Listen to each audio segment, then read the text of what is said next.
నమస్తే welcome to our channel నేను మీ సిరి రాజారెడ్డి గత కొన్ని రోజులుగా ఈయన పెళ్లి అంటే షర్మిల కుమారుడు రాజారెడ్డి పెళ్లి అయితే చర్చనీయాంశంగా మారింది. ఎందుకంటే జగన్కి షర్మిలకి మధ్య కొంచెం దూరం పెరిగిందనే మాత్రం తెలుస్తుంది.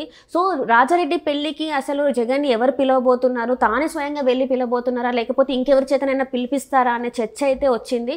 సో దాన్ని చర్చించడానికి ఇప్పుడు మనతో పాటు ఉన్నారు సీనియర్ జర్నలిస్ట్ జగదేవ్ గారు. నమస్కారం సార్.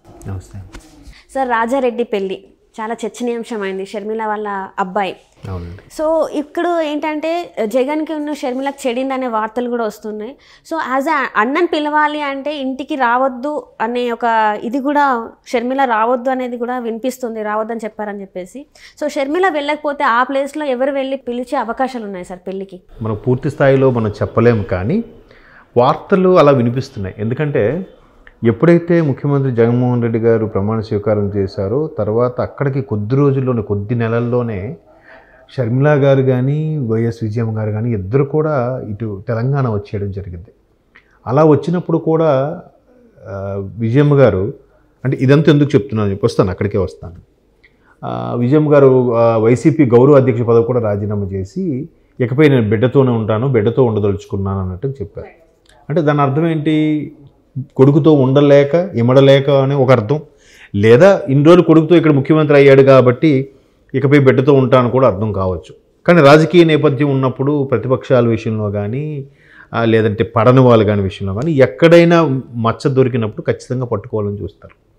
అది మేబీ వాస్తవం కూడా అయ్యుండొచ్చు. ఇది ఇప్పుడు ఎంత ఎప్పుడైతే ఆవిడ మీ బిడ్డతోనే ఉంటాను మీతో ఉండన్నప్పుడు ఈ తల్లిని చెల్లిని కూడా బయటికి పంపేశాడని దుమారం వచ్చినప్పుడు అక్కడ ముఖ్యమంత్రిగా ఆయన ఎక్కడా ఖండించలేదు, కాదు అది అబద్ధం అని చెప్పి తల్లి కూతురు కూడా ఎక్కడా ఖండించలేదు, మా అన్నయ్యకు ఎటువంటి విభేదాలు లేవని కూడా ఎక్కడ ఖండించలేదు.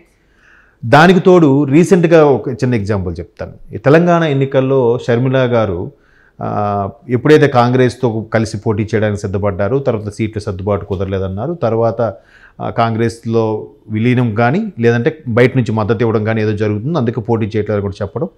ఆ ప్రెస్ మీట్లో ఒక మీడియా విలేకరి అడిగిన ప్రశ్నకి, మేడం మీరు ఇలా అంటున్నారు, అక్కడ వైసీపీ అధికార ప్రతినిధి సజ్జల రామకృష్ణారెడ్డి గారు మీ మీద కొన్ని వ్యాఖ్యలు చేశారు. ఏంటంటే అట్లా కాంగ్రెస్ అంటేనే మనకు పడదు కదా, అటువంటి పార్టీతో పొత్తు పెట్టుకునే విధంగా షర్మిల గారు ఎందుకు ముందుకెళ్తున్నారో నాకైతే అర్థం కావట్లేదు అన్నట్టు వ్యాఖ్యలు చేశారు. దీన్ని ఎలా తీసుకోవాలని అంటే, అసలు నేను ఇక్కడికి వచ్చేసిన తర్వాత మాతో సంబంధమే లేదని చెప్పిన ఆ వ్యక్తి ఇప్పుడు మళ్ళీ మా గురించి మాట్లాడుతున్నానంటే మళ్ళీ మాతో సంబంధం కలుపుకోవాలని చూస్తున్నాడా అని షర్మిల గారు ఆ మీడియా పర్సన్కి అడిగారు.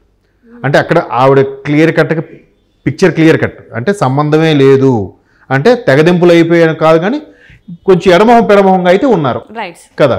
సో ఇలా ఉంటే మరోవైపు ఆ తెలంగాణ ఎన్నికల్లో పోటీ చేయకుండా కాంగ్రెస్ సపోర్ట్ ఇవ్వడం, అనూహ్యంగా కాంగ్రెస్ గవర్నమెంట్ ఫామ్ చేయడం, ఇప్పుడు కాంగ్రెస్ ఆంధ్రాలో కూడా కొంత పై స్థాయికి పుంజుకునేలా తీసుకొచ్చే ప్రయత్నంలో భాగంగా ఈవిడికి పీసీసీ చీఫ్ ఇస్తారన్న వార్తలు కూడా వస్తున్నాయి. అది ఆల్మోస్ట్ ఆల్ కన్ఫర్మ్ అయినట్టు కూడా కొన్ని వార్తలు వినిపిస్తున్నాయి.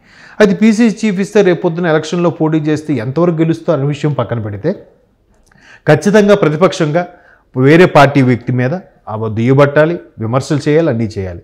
సొంత అన్న మీద కూడా విమర్శలు చేసే పరిస్థితి వస్తుంది షర్మిల గారికి, చెయ్యాలి. సో ఇవన్నీ దృష్టిలో పెట్టి మీ మీద విమర్శ చేయాలంటే నేను మీతో కలిసి ఎలా కూర్చోగలుగుతాను? మిమ్మల్ని బయటకు వచ్చి నానా రకాలుగా అన్నీ అని మళ్ళీ మిమ్మల్ని చూడలేను కదా. సో అలాంటి నేపథ్యంలో కొడుకు రాజారెడ్డి, తాతగారి పేరు పెట్టుకుంది ఆవిడ, రాజశేఖర రెడ్డి గారి ఫాదర్ పేరు రాజారెడ్డి కాబట్టి ఆ పేరు కొడుకు పెట్టుకుంది. ఆ పెళ్లి బిజీలో కూడా కొంత ఆవిడ ఎక్కడ మీడియాకి సమావేశంలో కానీ ఎక్కడ మాట్లాడే సందర్భాలు కనబడట్లేదు.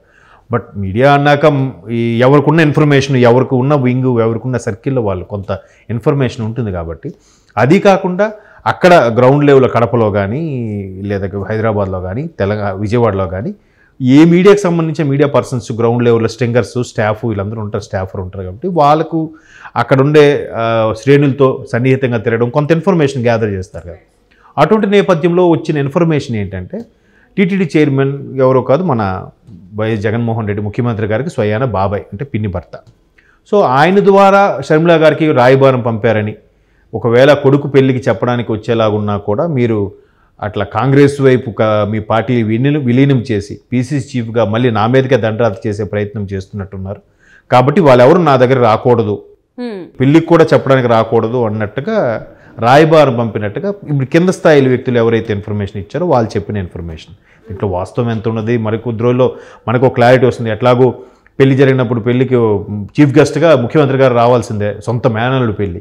Right sir. రాలేదంటే వీరు మనం ఇప్పుడు ఏదైతే సోషల్ మీడియాలో వైరల్ అవుతుందో, ఇప్పుడు ఏదైతే మనం మాట్లాడుకుంటున్నామో ఇవన్నీ కూడా నిజాలే అన్నట్టు. వచ్చారు అంటే వచ్చినా కూడా అక్కడ ఉండే ఎడమొహం పెడమొహం అక్కడ ఉండే పరిస్థితులు బట్టి కూడా మనకు కొంత అవగాహన వస్తుంది.